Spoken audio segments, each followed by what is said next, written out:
Let me take you to Parliament, because the minority there fears that government's poor handling, or what they're calling government's poor handling of the PDS deal, will affect the MCC Compact 3 and subsequent compacts. John Jinapo argues that the withdrawal of the $190 million is a reflection of the lack of trust in this arrangement. He's insisting that the restrictive tendering is not the way to go. Member of the Mines and Energy Committee, Katie Hammond, agrees with this position. We will go live to Parliament shortly. But the government held a news conference earlier where it tasked the Electricity Company of Ghana to probe the power distribution services for its alleged use of funds meant for power operation to meet the concession requirement. PDS's ability to meet some of the requirements has been a subject of disagreement between Ghana and the MCC, resulting in Ghana's loss of that $190 million amount, which forms part of the power compact. The official announcement of the termination was made by Deputy Energy Minister William Oreku Edu at a news conference in Accra after the U.S. government issued a statement last night, formally announcing that Ghana has lost that money due to the termination of the deal. As the minister alluded to, ECG is writing to the Energy Commission, informing it of the termination of the agreement between itself, ECG, and PDS as the concession. And this will trigger the EC, because if there is no concession agreement, there cannot be a license for the PDS to operate. As you know, the sales and retail of energy license has already been suspended, and PDS, up until 9:30 this morning, was still in possession of the distribution of energy, distribution license. That one will today be terminated by the Energy Commission as the law demands. ECG, when all these things have been effected, will assume full control of the assets, which hitherto has been in possession of PDS. One may ask, what happens to the workers of ECG, PDS? The assertion is that once there was no transfer, if the demand guarantee was not in place as of March, 1st of March, then it necessarily means that there was no transfer of workers. So the workers still remain the workers of ECG, and then ECG will be meeting the unions and the general workers' body today to explain to them exactly what has happened. Well, the Information Minister, Kojo Oppong Nkrumah, says the transition to ECG is going to be handled such that it does not affect power distribution. Is expected to meet a material and fundamental term of the concession agreement, which was to deliver and maintain valid payment securities for the transfer of assets. On the American side, though the insurers have indicated that they do not intend to stand by the purported guarantees, the view is that a termination is unwarranted and a restructuring will be more tolerable. As we have mentioned, the two sides were not able to agree on a common path to resolve this point. The government of Ghana, consequently, from 9:30 a.m. today, is commencing the process to terminate. The necessary documentations are being filed with PDS and the Energy Commission. It is expected that residual matters between ECG and PDS will be resolved with dispatch. ECG has remained in possession of assets, while PDS has been assisting it with some limited services in the period during which the concession was suspended prior to this termination. The government of Ghana and the U.S. government will continue to work together on other development cooperation projects. This, for the avoidance of doubt, has not been a crisis of confidence. It has been a difference in opinion, which we have mutually agreed to respect. Now, government hereby also addresses a number of issues that have been raised during this intervening period. First, could this failure to deliver and maintain valid securities have been discovered earlier? The view of the government is that to the extent that the actual documentation to bring the concession agreement to a close will end in September, including the conditions subsequent, anything that was transpiring up to that September timeline, which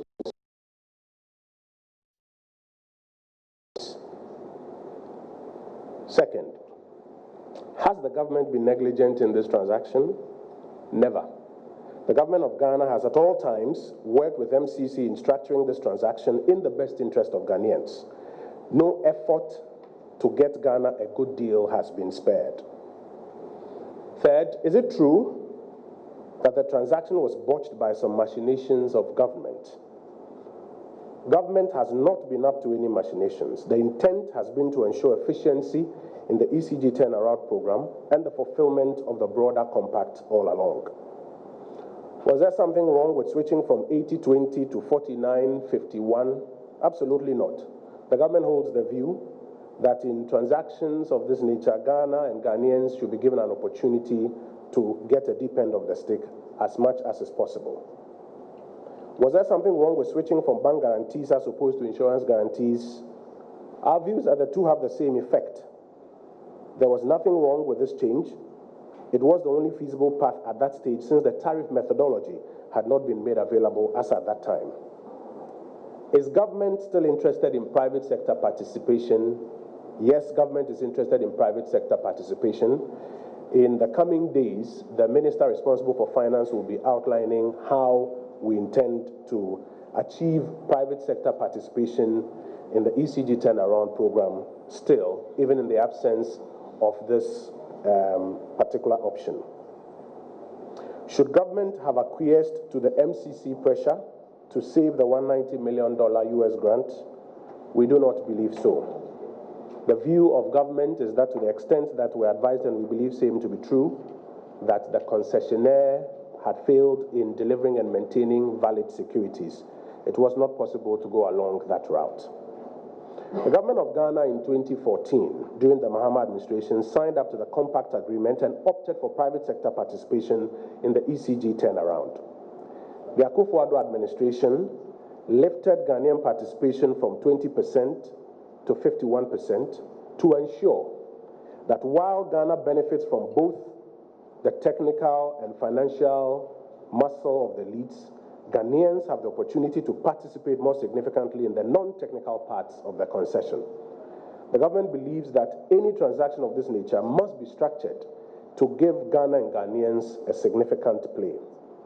Additionally, the government ensured that no jobs were lost in the transfer process and no jobs will be lost even in this termination process as well. The decision that the government has had to take, as difficult as it is, despite the significant international pressure, is necessary in our view to protect and preserve the assets of ECG and Ghanaians.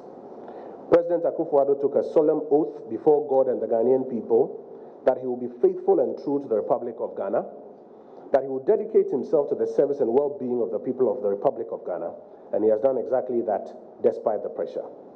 The $308 million US already secured will be utilized to improve the parts of the program, such as the primary substations, etc.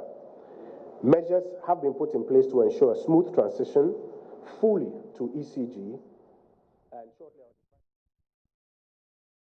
we'll be revisiting that particular story. We'll tell you what the ECG itself has to say along with others. But as I said, you heard the former president speak about the PDS and how the NDC, led by him, feels about it. Well, at this point, let's go back to the PDS, because like I indicated before we went on that to take that speech, the ECG itself has issued a statement. And I'll read that statement to you. It is copied to all media houses and it is titled Termination of Private Sector Participation Transaction Agreements between Electricity Company of Ghana and Power Distribution Services Ghana Limited. This is what it says. The Electricity Company of Ghana Limited, ECG, has today, the 23rd of October 2019, terminated private sector participation transaction agreements with Power Distribution Service Ghana Limited, that's PDS. ECG has therefore assumed full operational and financial control of the electricity distribution business in the southern zone of Ghana with immediate effect.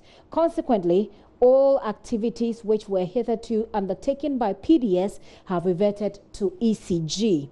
All stakeholders and customers should therefore engage ECG in their normal business activities, which include but are not limited to the following. And there you have it, a list of what they do: metering, billing, distribution of your bills reconciliation, revenue collection, new service connection, as in if you want a new meter for your newly acquired property, whatever it is, disconnections and reconnections, faulty meter replacement, network faults and repairs, network operations, maintenance, expansion and rehabilitation, complaints and fault reporting to the call centers, any other related services. The ECG says revert to ECG for that business. In this regard, the statement goes on, all payments in respect of power purchases and other related activities should take place at, and it has a list there as well. Number 1, ECG regional and district offices.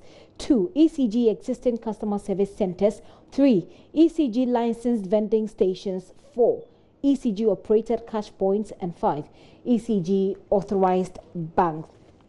In ending, it says that accordingly, all checks issued in respect of power purchases and other related activities should be in the sole name of Electricity Company of Ghana Limited. All assets currently in the name of PDS reverts to ECG with immediate effect and will be rebranded in accordance with the decision over the next few weeks. ECG will continue to provide quality electricity services to our cherished customers and stakeholders. All inquiries should be directed to the ECG call center, and they've got a number there. So if you don't understand and you want to get further understanding of what's happening at the ECG and PDS, that's a number there for you to call, 0302 611 611. That's 0302 611 611. And they're also directing you to their existing social media handles. It ends there, and it is issued by the Public Relations and Communications Division of the ECG.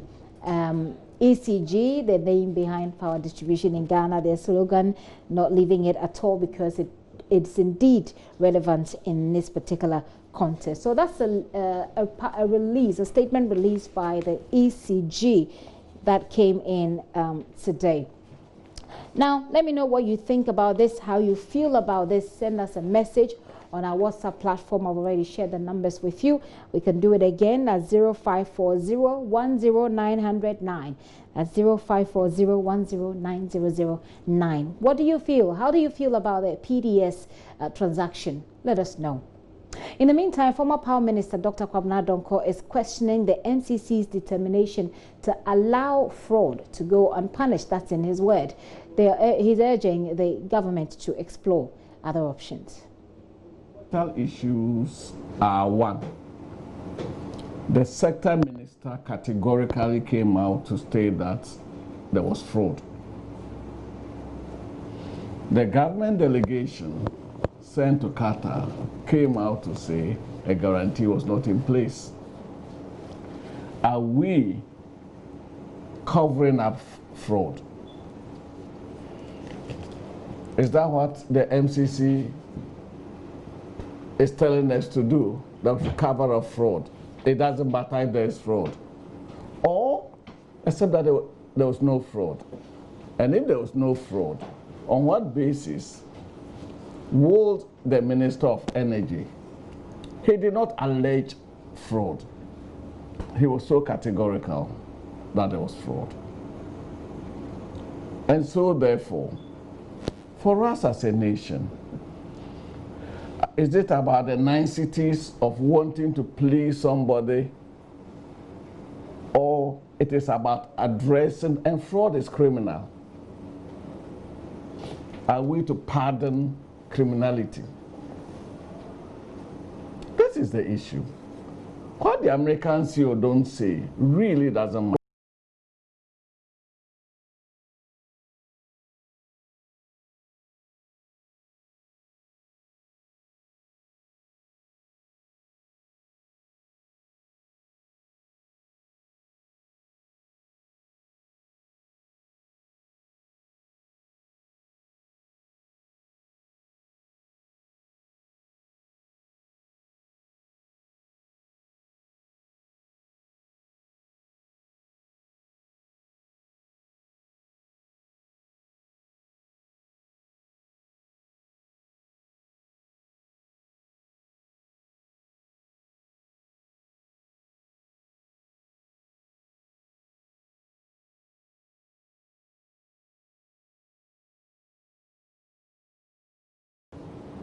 The interest of the people of Ghana is that our executive arm of government has stated that some fraud has been perpetuated on the good people of Ghana.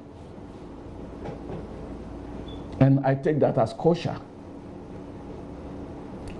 The minister stated this more than 2 months ago. The Attorney General has never come out to say the minister was wrong.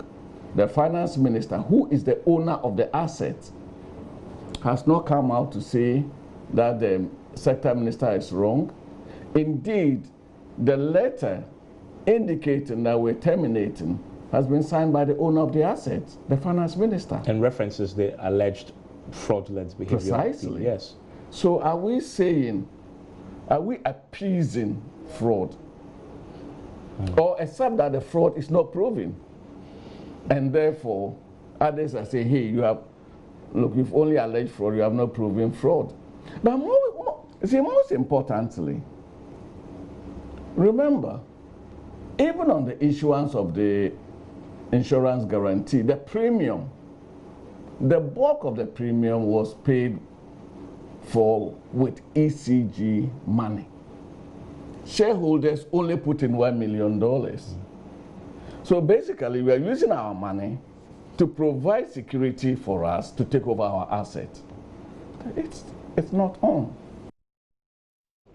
Former Power Minister Dr. Kwabena Donkor there. We'll be going to Parliament, like I told you earlier today. The minority is describing the move as a loss of financial loss to the state. We'll be getting there to find out, because we also know that an MPP member of the Mines Committee in Parliament, Katie Hammond, has also been kicking against the restrictive tendering processes that government intends to use for the next deal. We'll be getting more on that. But some of you have been sending your messages to us already on PDS.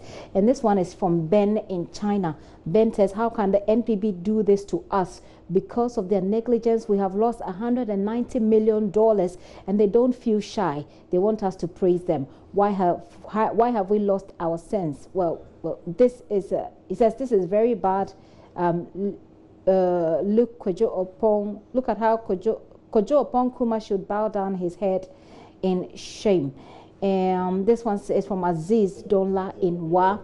Aziz says, NDC inauguration, well, you're talking about the NDC inauguration. He says, NDC inauguration of manifesto will clearly show the direction in which Ghana should go. It is obviously clear that this current government has failed us. Clear example is PDS. And the NPP, okay, so let's see. Robert says, good afternoon. My questions, well, you have some questions. Hopefully we'll have the answers when we go to Parliament. He says, one, what happens to the officials who went for the negotiation and signed this document? Are they going to be punished or what? Number two, you say, since Ghana is losing 190 million, who pays this money? Is it the officials or the taxpayers? Number three, what is the impact of this PDS issue with the relationship between the countries involved? And why not open shares of ECG to local investors than foreign investors to build confidence in local investors and prevent future recurrent problems? I go now to Parliament. Kwesi Parker Wilson is my colleague who's standing by. Parker, tell us what happened in Parliament. We know that the minority are kicking against the restrictive tendering that government is intends to use for the next deal. And we know that a member of the Mines Committee, Katie Hammond, who is an MPP MP, has joined in that. Tell us all about this.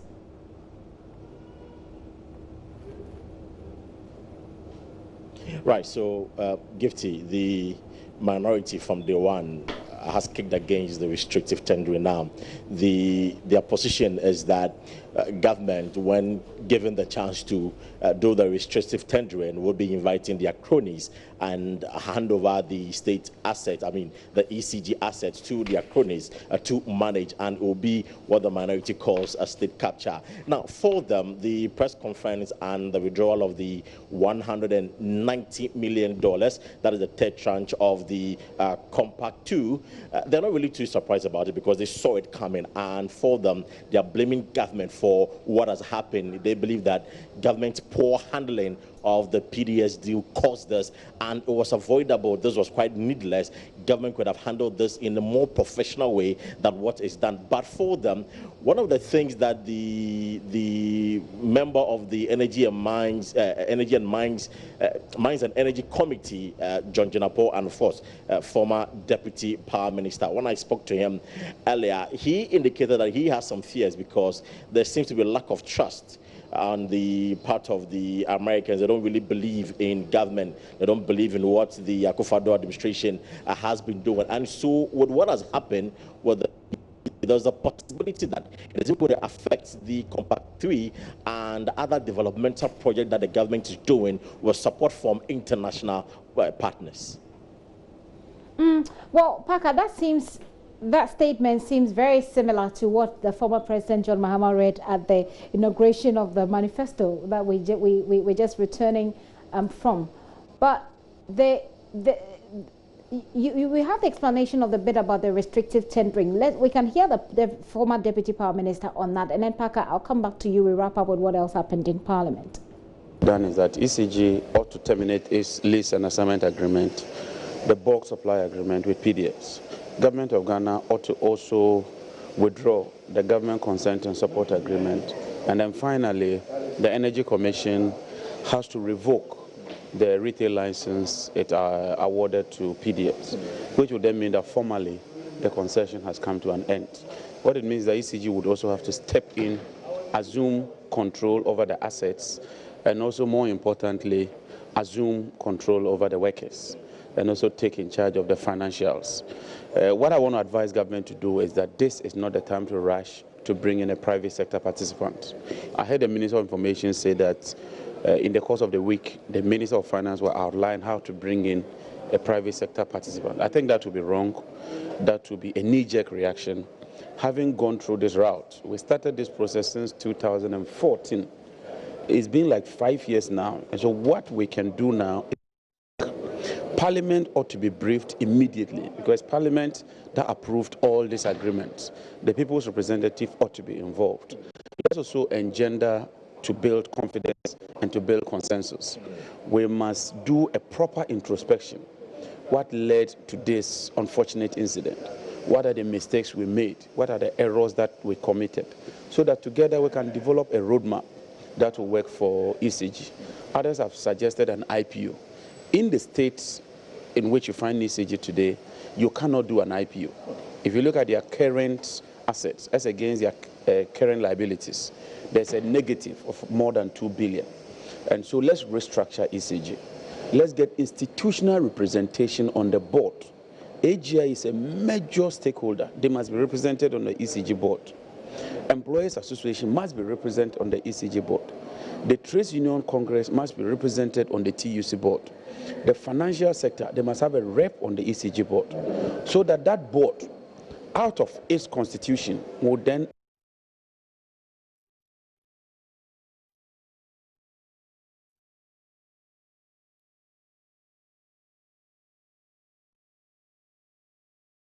who would sign the giving KPI.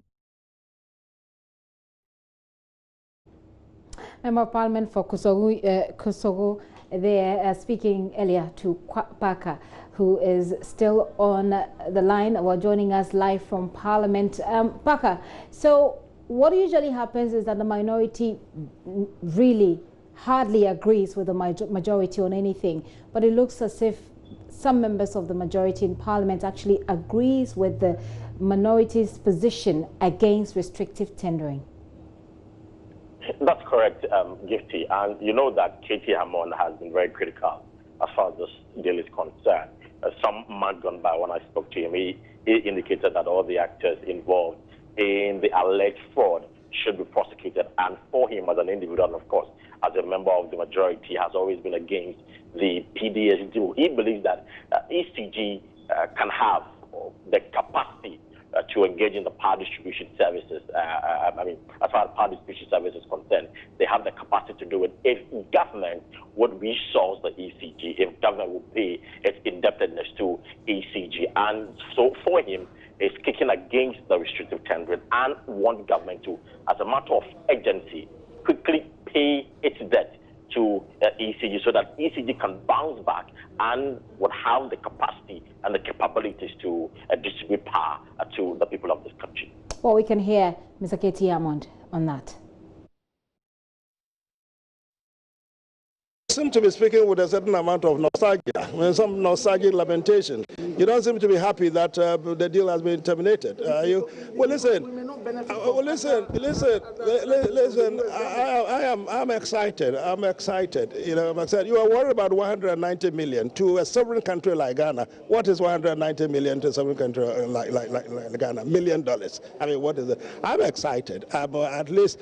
That belatedly, though, a decision has been taken that PDS, whatever the consequent part of it, isn't worth the trouble of the Ghanaians. I went to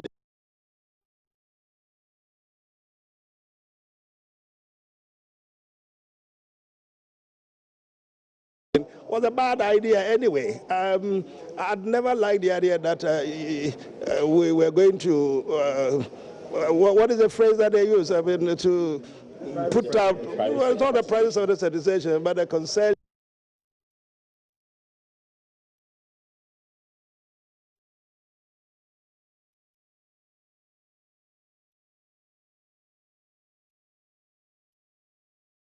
A concession, but for some of us, you know, to give up, you know,